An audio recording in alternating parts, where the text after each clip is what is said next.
ይሄ ሁሉ ከተማ ነው? አዎ ከተማ ውጭ ሀገር እኮ ነው። ውጭ ሀገር ሆኖ? አዎ ሄዳ አታውቅማ?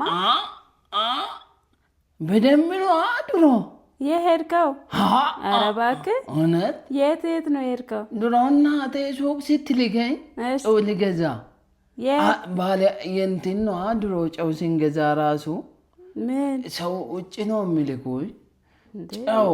ውጭ ሀገር እኮ ነው ያልኩህ። አዎ እንትን ነው ድሮ እኔ እሮጣለሁ ጎበዝ ነበርኩና እናቴ እሺ ጨው ከውጭ ነው የሚገዛላት እንጂ የ50 የ20 ሳንቲም ራሱ። ኧረ እባክህ እዛ ነው ያወቁ ከተማ ውጭ ያልኩህ እኮ ከግቢ ውጭ አይደለም። ምን ሆኖ ነው ልጁ? ገባኝ እንትኑ አይደል ይሄ ፈረንጆች ሀገሩ። አዎ እሱ እዛ ነው ጨው ልትገዛ የምትሄደው? ስሮጥ እንግዲህ እኔ ይበራለሁ። ኧረ ያንተ ሰው ኮች አለ